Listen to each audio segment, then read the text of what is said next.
Good morning बच्चों, मैं सुभाष सैनी अजीतगढ़ से आज आपके सामने क्लास 8 हिंदी सब्जेक्ट पार्ट 3 बस की यात्रा के क्वेश्चन आंसर लेके आए हैं। देखो बच्चों, हमारा फर्स्ट क्वेश्चन है, कारण बताइए। मैंने उस कंपनी के हिस्सेदार की तरफ पहली बार श्रद्धा भाव से देखा। लेखक के मन में हिस्सेदार साहब के लिए श्रद्धा क्यों जग गई? देखो बच्चों, क्यों जग गई थी बताइए। देखिए, देखो बच्चों, हमारा आंसर है, लेखक के मन में बस कंपनी के हिस्सेदार साहब के लिए श्रद्धा इसलिए जाग गई कि वह टायर की स्थिति से परिचित होने के बावजूद भी बस को चलाने का साहस जुटा रहा था। कंपनी का हिस्सेदार अपनी पुरानी बस की खूब तारीफ कर रहा था। अर्थ मोह की वजह से आत्म बलिदान की ऐसी भावना दुर्लभ थी जिसे देखकर लेखक हतप्रभ हो गया और उसके प्रति उनके मन में कंपनी के हिस्सेदार के लिए श्रद्धा भाव उमड़ता है। लेखक को तो उनके साहस और बलिदान की भावना को देखकर ऐसा लग रहा था कि उन्हें किसी क्रांतिकारी आंदोलन का क्या होना चाहिए बच्चों? नेता होना चाहिए। ठीक है बच्चों, हमारा अगला क्वेश्चन है, देखो बच्चों, लोगों ने सलाह दी कि समझदार आदमी इस शाम वाली बस से सफ़र नहीं करते। लोगों ने यह सलाह क्यों दी? कि लोगों ने यह सलाह दी थी कि समझदार आदमी इस शाम वाली बस से क्या नहीं करते? सफ़र नहीं करते। तो लोगों ने ऐसी सलाह क्यों दी? देखो बच्चों, इसका आंसर है, लोगों ने लेखक को यह सलाह इसलिए दी। लोगों ने किसको दी? लेखक को इसलिए सलाह दी क्योंकि वे जानते थे कि बस की हालत क्या है? बहुत ख़राब है। बस का कोई भरोसा नहीं है कि यह कब और कहाँ रुक जाए, क्योंकि बस कहीं भी रुक सकती है और इसके ठीक होने की संभावना क्या है? बहुत कम है। शाम बीतते ही रात हो जाती है और शाम होते क्या हो जाती है? रात हो जाती है। और रात रास्ते में कहाँ बितानी पड़ जाए कुछ पता नहीं रहता। उनके अनुसार यह बस डाकिन की तरह है। किन की तरफ? जो अन्य लोगों की तरफ से। ठीक है बच्चों, अगला क्वेश्चन है, ऐसा जैसे सारी बस ही इंजन है। ऐसा जैसे सारी बस ही क्या है? इंजन है और हम इंजन के भीतर बैठे हैं। लेखक को ऐसा क्यों लगा? देखो बच्चों, इसका आंसर है, ऐसा जैसे सारी बस ही इंजन है और हम इंजन के भीतर बैठे हैं। लेखक को ऐसा इसलिए कहा लेखक ने को ऐसा इसलिए कहा क्योंकि जब बस चालक ने इंजन स्टार्ट किया तो उस समय बस के इंजन में कंपन होना चाहिए था। कि बस को जब बस के चालक ने स्टार्ट किया तो बस में क्या होना चाहिए था? इंजन में कंपन होना चाहिए था, मतलब वाइब्रेट होना चाहिए था। पर यहाँ तो पूरी बस ही झनझनाने लगी। कि पूरी बस ही क्या करने लगी? झनझनाने लगी, वाइब्रेट करने लगी। लेखक को ऐसा प्रतीत हुआ कि पूरी बस ही क्या है? इंजन है, मानो वह बस के भीतर न बैठकर इंजन के भीतर बैठा हुआ है या हो। अर्थात इंजन के स्टार्ट होने पर इंजन के पुर्जों की भांति बस की यात्री क्या हो रहे थे? हिलडुल रहे थे। पूरी बस में कंपन हो रहा था। पूरी बस क्या हो रही थी? वाइब्रेट, कंपन हो रही थी, मतलब हिल रही थी। यहाँ तक कि खिड़कियों के कांच भी पूरे शोर से क्या हो रहे थे? हिल रहे थे। ठीक है बच्चों, अगला क्वेश्चन अपना, गजब हो गया, ऐसी बात अपने आप चलती है। लेखक को यह सुनकर हैरानी क्यों हुई? देखो बच्चों, इसका आंसर है, जब बस की वर्तमान स्थिति देखते हुए इस प्रकार आश्चर्य हुआ, यह व्यक्त करना स्वाभाविक था। देखने से लग नहीं रहा था, लेकिन बस को देखने से ऐसा नहीं लग रहा था कि बस चलती भी होगी, कि बस चलती भी है या नहीं।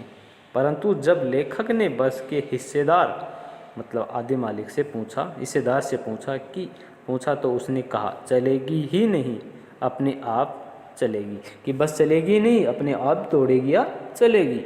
इस बात को सुनकर लेखक क्या हो गया, हैरान हो गया। ठीक है बच्चों, अगला क्वेश्चन अपना देखो बच्चों। मैं हर पेड़ को अपना दुश्मन समझ रहा था, कि मैं हर पेड़ को अपना क्या समझ रहा था, दुश्मन समझ रहा था।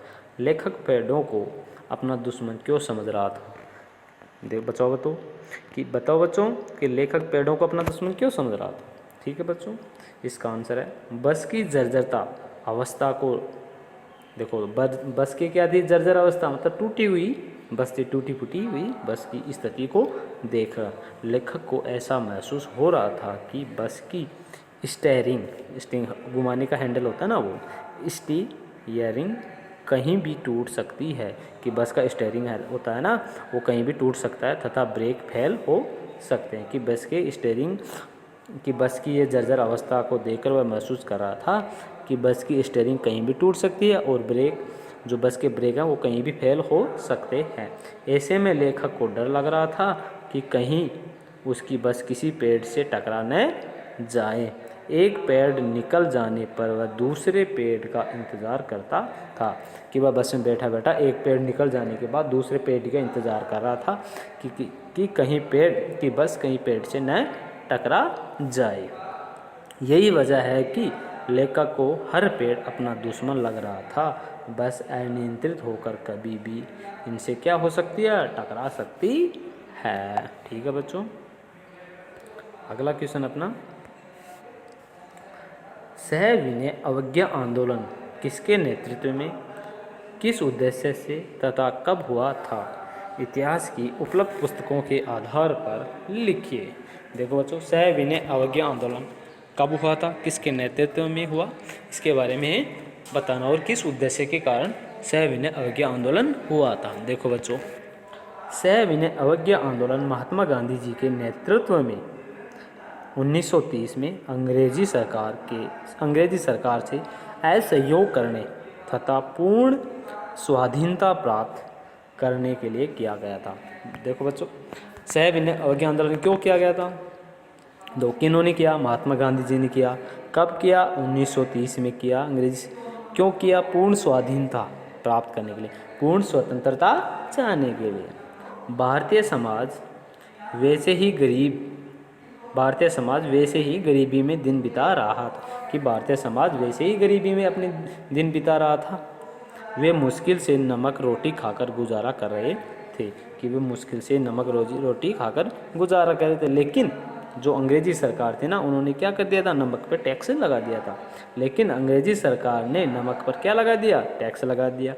तब इससे नाराज़ होकर गांधी जी ने 12 मार्च 1930 को दांडी मार्च करके नमक का कानून तोड़ा। देखो बच्चों, जब अंग्रेजी सरकार ने नमक पर कानून वो लगा दिया, क्या लगा दिया, टैक्स लगा दिया, तो इससे नाराज़ होकर महात्मा गांधी जी ने 12 मार्च 1930 को दांडी मार्च क्यों कहते हैं बच्चों? देखो, दांडी से इन्होंने 12 मार्च को किया, इन्होंने इसका असहयोग आंदोलन का स्टार्ट, तो इसी कारण मार्च में करने के कारण क्या कहने लगे इसको, दांडी मार्च, नमक के कानून को तोड़ा। ठीक है बच्चों, अगला क्वेश्चन अपना, सविनय अवज्ञा का उपयोग व्यंग्यकार ने किस रूप में किया है? लिखिए। देखो बच्चों, सविनय अवज्ञा का उपयोग व्यंग्यकार ने किस रूप में किया है? लिखिए। देखो, सविनय अवज्ञा आंदोलन 1930 में से सरकारी आदेशों का पालन न करने के लिए किया था, कि सरकारी आदेशों का कोई पालन नहीं किया जाए। इसमें अंग्रेजी सरकार के साथ सहयोग न करने की भावना थी, कि कोई भी व्यक्ति अंग्रेज़ों का क्या नहीं करेगा, सहयोग नहीं करेगा, कोई भी सहायता नहीं करेगा, किनकी, अंग्रेज़ों की। असहयोग आंदोलन का यही उद्देश्य था। देखो बच्चों, लेखक ने सविनय अवज्ञा का उपयोग बस के संदर्भ में किया है। वह इस प्रतीकात्मक भाषा के माध्यम से यह बताना चाह रहा है कि बस विनयपूर्वक अपने मालिक व यात्रियों से उसे स्वतंत्र करने का अनुरोध कर रही है। जिस तरह अंग्रेज़ों की दमनपूर्वक नीति के खिलाफ भारतीय जनता विनयपूर्वक संघर्ष के लिए आगे बढ़ती रही, उसी तरह यह खटारा बस भी जर्जर होने के बावजूद भी चलती रही, मतलब बस भी खटारा होने के बाद भी चल रही थी। ठीक है बच्चों, अगला क्वेश्चन अपनी भाषा की बात से। देखो बच्चों, बस, वस, बस 3 शब्द है। देखो तो बस, वस, बस 3 शब्द हो गए। दो इनमें से बस सवारी के अर्थ में, वस अधीनता मतलब गुलामी के अर्थ में। बस का होता है पर्याप्त मतलब काफ़ी मतलब थोड़ा के अर्थ में प्रयुक्त होता है। जैसे बस से चलना होगा, मेरे वश में नहीं होगा। वश मतलब अपने काबू में करना। अब बस करो, बस काफ़ी ठीक है। ठीक है बच्चों, उपयुक्त वाक्यों के समान वश व बस शब्द दो दो वाक्य बनाइए। देखो बच्चों, इसका आंसर होगा बस सवारी के अर्थ में। तुम्हारी देरी के कारण मेरी बस क्या हो गई, निकल गई, कि मेरी बस छूट गई। तुम लेट आए इस कारण मेरी क्या हो गई, बस छूट गई। जब तक बस नहीं आती यहीं खड़े रहो। जब तक बस नहीं आती है तब तक आप यहीं पे खड़े रहो। ठीक है बच्चों, अगला अपना वश व अधीनता के अर्थ में, अपने गुलामी के अर्थ में। आजकल बच्चों को समझाना सबके वश की बात नहीं है। ये बच्चों को समझाना कि किसकी बात नहीं है, सभी के बस की बात नहीं है। भगवान की करनी मनुष्य के बस में नहीं है। जो भगवान करता है, जो भगवान कार्य करता है, वो मनुष्य रोक नहीं सकता है। एक होता है अपना बस सिर्फ या मात्रा के अर्थ में। बस करो, कितना खाओगे। ठीक है, बस करो, अब कितना खाओगे। अब बस करो, इतना काफ़ी है। बस करो, इतना ही बहुत खूब है। ठीक है बच्चों, अगला क्वेश्चन अपना नेक्स्ट क्वेश्चन है, हम 5 मित्रों ने तय किया कि शाम 4 बजे की बस से चले। कि हम चार मित्र हैं, उन्होंने तय किया कि हम किससे चलेंगे, 4 बजे वाली बस से चलेंगे। पन्ना से, पन्ना, देखो बच्चों, पन्ना है ये, पन्ना वो पन्ना नहीं है। पन्ना एमपी मतलब मध्य प्रदेश का एक ज़िले का नाम है। पन्ना से इसी कंपनी की बस सतना, सतना एक गांव का नाम है, वहीं के जिला है भी, के लिए घंटे भर बाद मिलती है।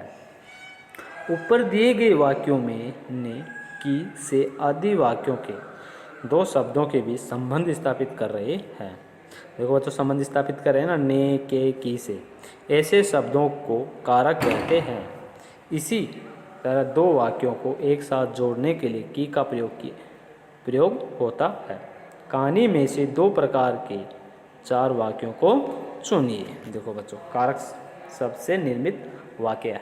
देखो बच्चों, यह समझ में नहीं आता कि सीट पर हम बैठे हैं या सीट पर हम बैठी है। देखो बच्चों, यह समझ में नहीं आता कि सीट पर हम बैठे हैं या सीट हम पर बैठी है। लेखक कह रहा है कि हमें यह समझ में नहीं आ रहा कि हम सीट पर बैठे हैं कि सीट हम पे बैठी है। ठीक है बच्चों, कारक क्या हो गया इसमें, कर्ता ने कर्म को करण से मैं पे आ रहा है ना, कि मैं पर, कि हम सीट पर बैठे हैं, एक पर आ गया, एक या मैं। ऊपर या नीचे के अर्थ में किसका अर्थ होता है बच्चों, अधिकरण, में पर, अधिकरण कारक हो गया। ठीक है बच्चों, अगला, नई नवेली बसों से ज़्यादा विश्वसनीय है। नई नवेली बसों से किस में आता है, यहाँ बसों से ज़्यादा विश्वसनीय है। बताओ, देखिए बच्चों, से अलग होने के अर्थ में या करण के अर्थ में 2 हो गए बच्चों हमारे पास। अपादान कारक भी हो गया, से अलग होना, अपादान, और कौन सा, करण, से के माध्यम से। यहाँ पे कौन सा कारक है बच्चों, करण कारक। ठीक है बच्चों, यह बस पूजा के योग्य थी। यह बस पूजा के योग्य थी, के लिए, पूजा के लिए योग्य, के लिए किस में आता है, देखो बच्चों,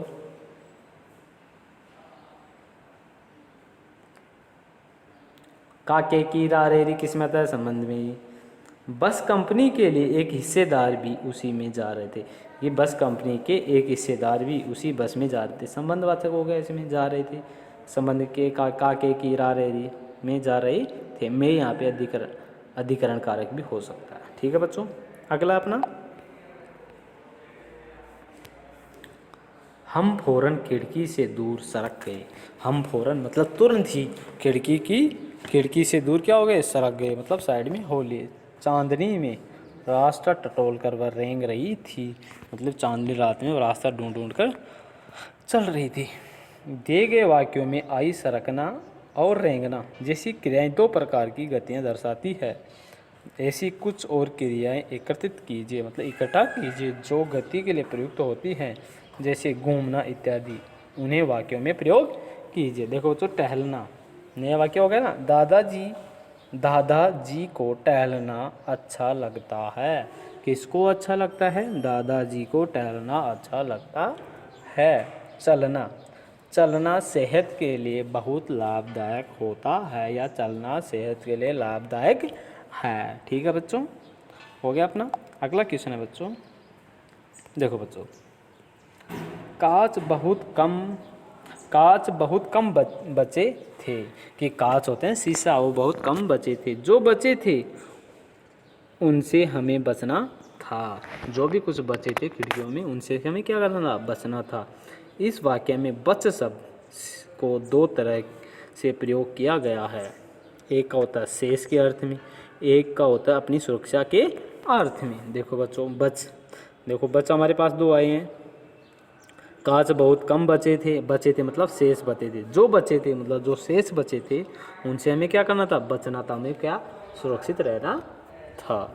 ठीक है बच्चों, नीचे दिए गए शब्दों को वाक्य में प्रयोग करके देखिए। ध्यान रहे, एक ही शब्द वाक्य में 2 बार आना चाहिए। कि वाक्य में प्रयोग करना है 2 शब्दों को, लेकिन वो वाक्य कितनी बार आना चाहिए? 2 बार आना चाहिए। शब्दों के अर्थ में कुछ बदलाव होना चाहिए।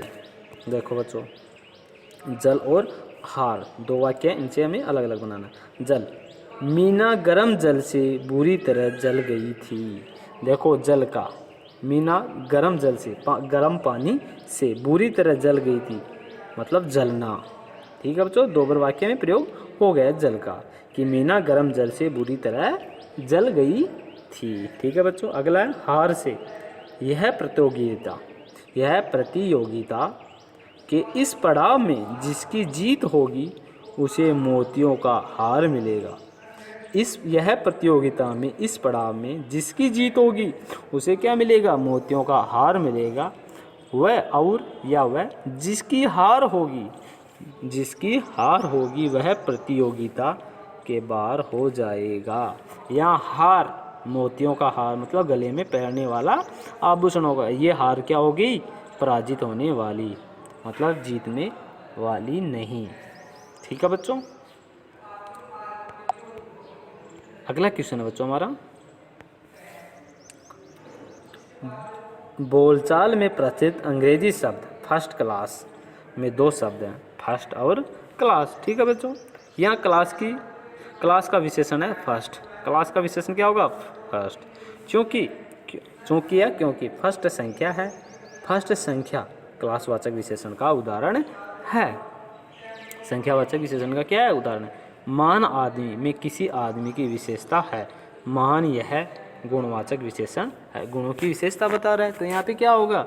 गुणवाचक विशेषण हो गया। संख्यावाचक विशेषण और गुणवाचक विशेषण के 2 उदाहरण खोजकर लिखना है। कि गुणवाचक विशेषण और संख्यावाचक विशेषण क्या लिखना है आपको? 2 उदाहरण। देखो, संख्यावाचक विशेषण 4, 8 और 10 क्या हो गए? या निश्चित संख्यावाचक हो गए। देखो, गुणवाचक चांदनी रात, समझदार आदमी, ये क्या हो गई? गुणों की विशेषता बता रहे हैं कि रात कैसी है? चांदनी है। चांदनी की गुणों की विशेषता बता रहा है। या आदमी समझदार है, तो समझदार क्या होगी? आदमी की गुणों की विशेषता बता रहा है कि आदमी कैसा है? समझदार है। ठीक है बच्चों, थैंक यू। हमारी क्लास यहीं समाप्त होती है।